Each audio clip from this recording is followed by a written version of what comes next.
for the show. Up first this week, though, this is going to be fun. We welcome back someone who's been with us several times, and he's brought along a playmate.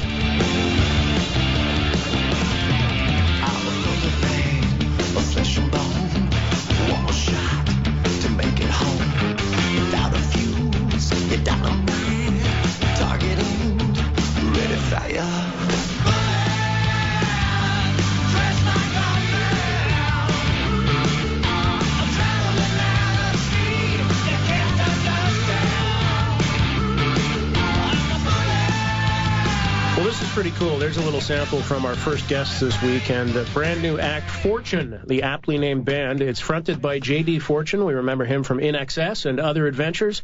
And our good friend Luther Mallory, who first turned up in here with his own band, Crush Luther. And Luther, you've been back once or twice since talking about Daycare Records. As a label executive. Yeah, that's right. Honcho, a suit. I got like a weekly thing here. Project. Well, it's good to have you back. And J.D. Fortune, great to welcome you in. Thanks a lot, Bob. Yeah, it's great to be back in Toronto, especially, working with Luther, and everything's been running smoothly with Fortune, and we're really excited, man. That's great. How did you guys connect in the first place? Give us the backstory on Fortune, the band. We had a mutual friend. After I got out of, basically I woke up one morning, and I was totally removed from the In Excess website, and without... I was like, those darn guys. Is that really what you said? To me again. Scoundrels. And so basically, after that, I realized, wow, I don't have a band, and I really want to continue this adventure. And so a mutual friend of ours, Karen Bliss, played me a video of a band that Luther had written for and produced called the Danger Bees. And when I saw the video, I didn't know who Luther was at the time. She just said, check out this band through Daycare Records. And so after seeing it, I said, oh, who the hell produced that guy's voice? Like, that's amazing. So she said, oh, his name's Luther Mallory. He's a total dick. And that sounds like nobody Karen. likes him. Yeah. That's a good impression. Yeah. Nobody likes him. And I'm like, he's perfect. So, my kind of guy. Give me a wretched and you'll torn. And so, yeah, we got together, and he was originally, Luther was just going to help me get together with a couple other musicians, write and jam, do a couple demos. And then one night we sat on your couch with another band member of ours, PJ Herrick, who plays the drums, and smoked a little bit of the ceremonial whatever, and started playing. And then I flew to, I was living in Virginia at the time. I flew back to Virginia, and about 2 days later, we called each other and said, hey, listen, I got a great idea. And he said, if you're thinking what I'm thinking, I said, okay, like basically 1, 2, 3, let's say at the same time. Want to join a band? And he's like, want to go to bed with me? I'm like, whoa. Wait a minute, wait, that's the wrong thing here. Awkward is right. And I said, well, let's just start with a band. Yeah, and then we did both anyway. Right, as bands often do. Yeah. It's boring sometimes. That's how it started, man. We just started jamming, and now we're 5 months into it. We played our first show at the Stone Pony in Asbury Park, New Jersey, made famous by Bruce Springsteen and Bon Jovi and all those guys that grew up playing that place. And now, poor thing, it's surrounded by just ripped up concrete, sand dunes, and water now. As a result of the hurricane. Oh, yeah. We have some photos that were just like, oh, my God. We played there 3 months ago, and now it literally is the only thing that was standing on the block. Like, everything else has just been like, whoosh, and there's the Stone Pony. It was like, you can't kill this thing. It's been blessed by the boss. Right. Nothing's going to happen to it. The boss gave it his blessing, for Not sure. to mention we spent 8 days at the Berkeley Hotel right down the street 2 weeks ago and nothing going on. And then, we saw this picture, just floods and ridiculousness and no beach. And everything's crazy over there, as you guys know. Yeah, it's heartbreaking what's going on. What was the gig like at the Stone Pony, though, and why there for your debut gig? We came across this guy who wanted to, he was going to manage us, and he didn't really want to at first. And I said, this is the right guy, because I've been in this business long enough now, like 27 years making a paycheck, and you got to find somebody, as you guys both know, that really is a fan and believes in what you're doing. That's the first thing. You can't have somebody that has any. For all you listeners out there that want to start your own bands, get somebody that really believes in it first, because it makes it easier down the road. because you don't. The last thing you and another thing, I think your music sucks. You're like, really? Really? You know what I mean? You're telling us now? Yeah. Like, After all this time. 10 years, man. Big part of what we do. Yeah, right. So he believed in it, and I said, let us convince you to be our manager. He owns a fairly big company, so he's working like you guys 25 hours a day, and now even more so because he's got no more cars and half his house is missing and no power until today. He's been without power for 10 days. I dump him now, by the way. Yeah, right. We were going to be kick him while he's down. We're going to pull the Matthew Sweet thing. Hey, your house may be over, but our career isn't. You know what I mean? Thanks for the try. Yeah. Yeah, thanks, Matthew Sweet, for those great rock and roll quotes. Anyway, so we got we got together and we wrote a song called Destruction, and we want to, we're going to debut it on the 14th at the Hard Rock Cafe, and we wrote another song called No More Parachutes, which is about it's actually probably our strongest song. Yes. It came together really quickly. It's about the scene in. Are you guys Raiders of the Lost Ark fans? Yeah, Temple of Doom. In Temple of Doom. Yeah. When he comes out and he goes, "No more parachute." And so it's the entire song is based in that conversation between him and Kate Capshaw, where she's like, "What are we gonna do?" And he's like, "Shut up. Hey, you don't shut up, we're gonna die," So it's no more parachutes, and it became sort of like this, analogy for what we're doing right now. Like, this is it. Like, we're both seasoned musicians, and we're both skilled, and we both love what we do. But it's hard to go through that process again, especially if you start attaining some success. It's a full-time commitment. Like I've said to everybody in the band after my In Excess experience, be careful what you wish for, because if you think that this is difficult right now, wait till we're doing 5 shows a week for 7 months. Yeah. And then wait till it's 13 months, and then wait till, because the first tour I did with In Excess was 22 months long. Oh, holy cow. 22 months, like 40 countries, and it was, 400 and some odd shows. It was just like, your brain, you're on autopilot. You don't, like, at one point it was like, did I just sing that song? Yeah. Like, you're looking around going, and, at one point, it's like rock and roll cliche. I actually did not know what city we were in. Yeah, but I can totally see that. I think people always bust bands for or artists for not knowing what city it is. But if you're on a tour like that, it's got to be hard. It's not like you're getting out and seeing the town. Yeah, you're only human. I mean, and plus it's ground, like you said, you're not seeing the landscape. So, like, somebody, that cliched, how was Seattle? Well, the hotel room door was great. The airplane door was great. The cab door was great. And then the airplane door was great again the next night. And everything else is the world you're in. The catering's the same. The arena is, one arena is pretty much like another arena. Yeah, and I looked down at one time. I said, is there anybody in the first 2 rows I haven't slept with? I mean, come on. Now, I have to say I've never had that thought myself, but much to my chagrin. Perfect note, J.D. Fortune, to take a quick break on. J.D.'s here with Luther Mallory. Fortune, the name of the new band. They are debuting in Toronto at the Hard Rock Cafe next Wednesday night. It's a free show. You got to get tickets. Stand by. We'll take a break, come back, and tell you how all that works when In the Studio returns right after this on In Depth Radio, News Talk 1010. Avenue. In the Studio with Bob Reed and Blair Peckham continues on News Talk 1010.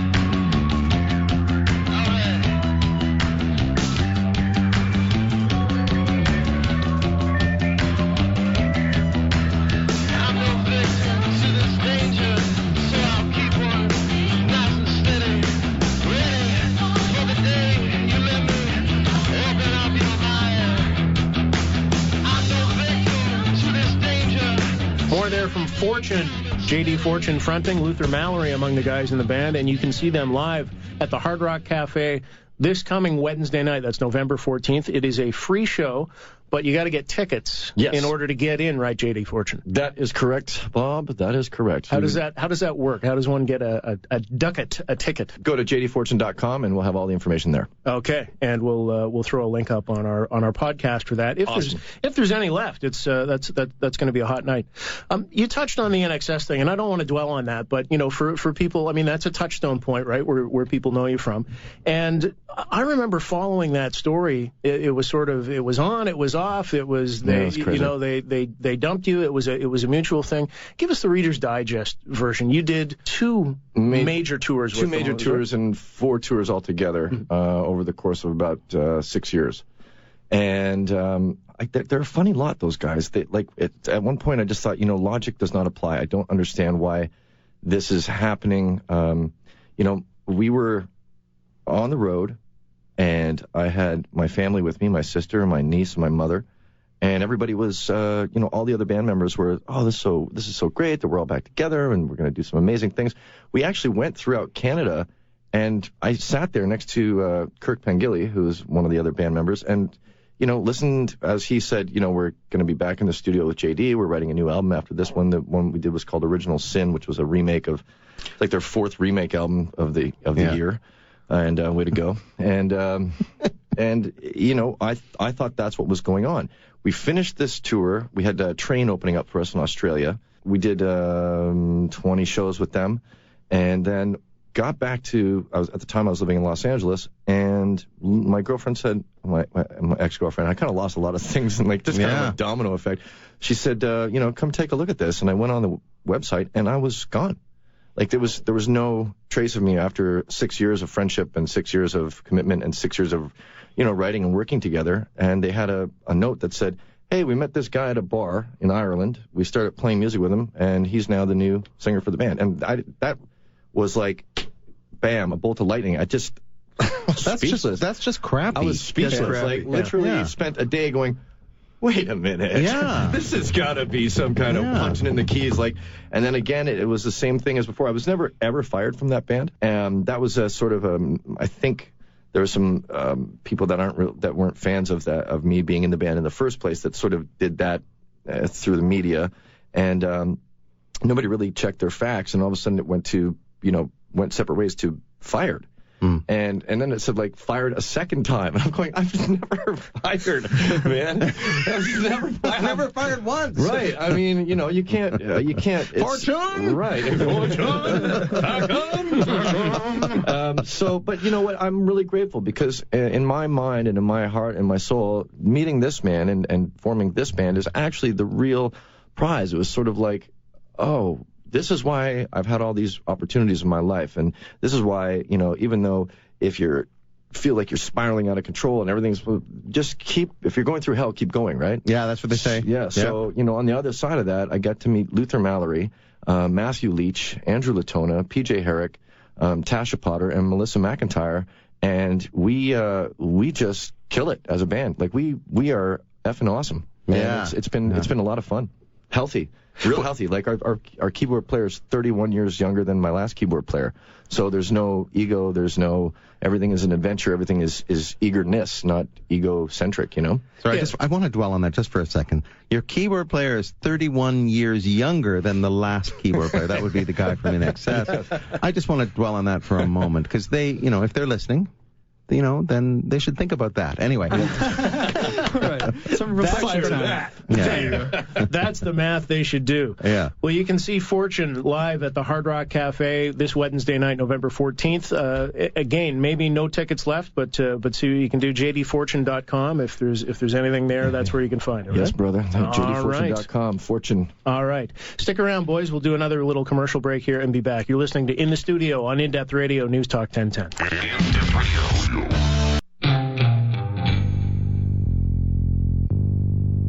You're listening to In the Studio with Bob Reed and Blair Peckham on News Talk 1010.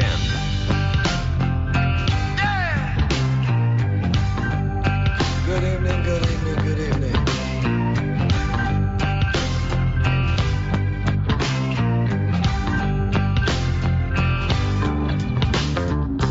Dead of night, you're right beside me and we're sinking into yesterday.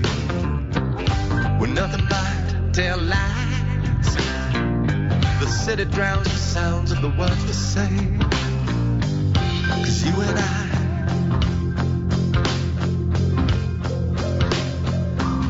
we are back in the studio having zero fun whatsoever, right, Blair? It's terrible. These two dour guys. I can't wait until this segment's over and we can say goodbye. Total adults, JD Fortune and Luther Mallory are here, and we're just having some laughs, as you can tell.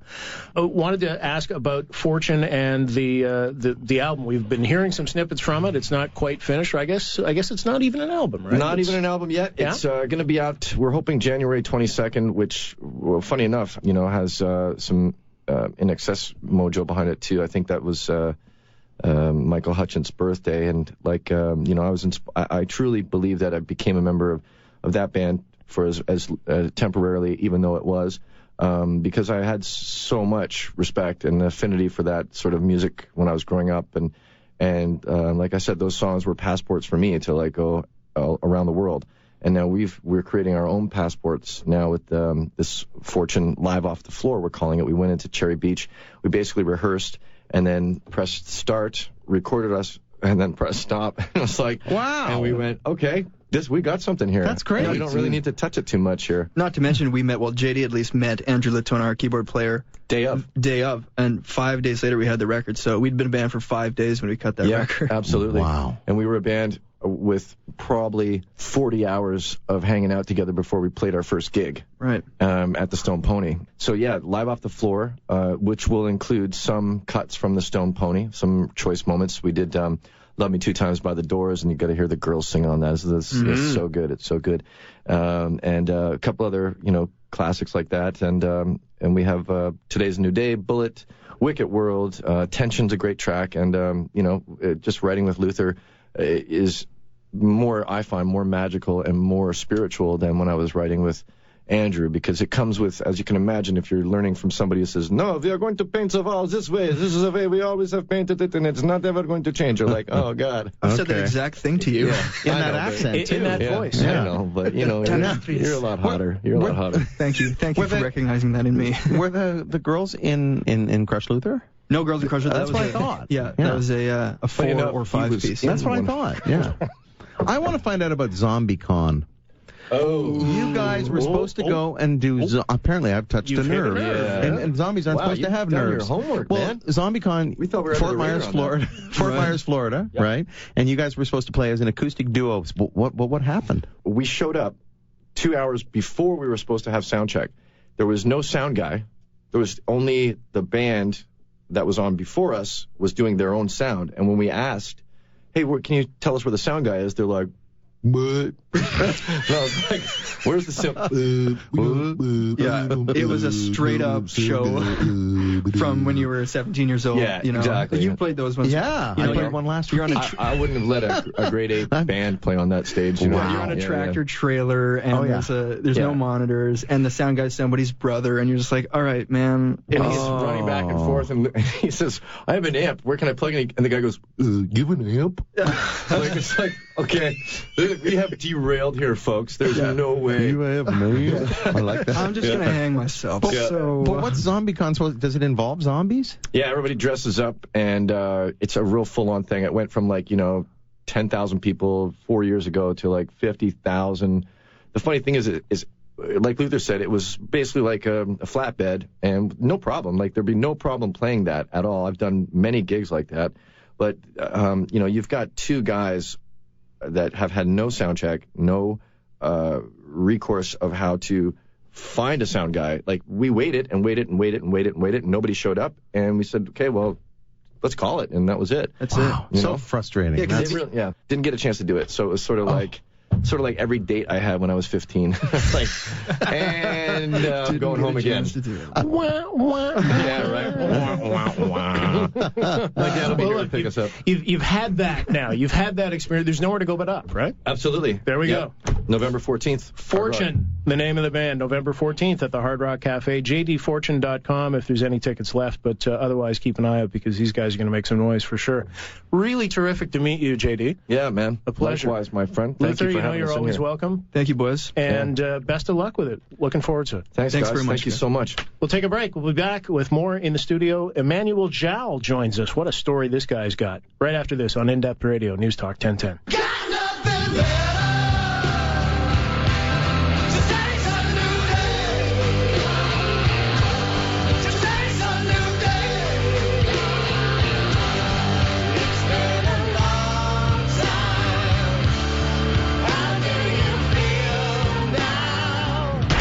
It's a joke, it's a mistake, and it's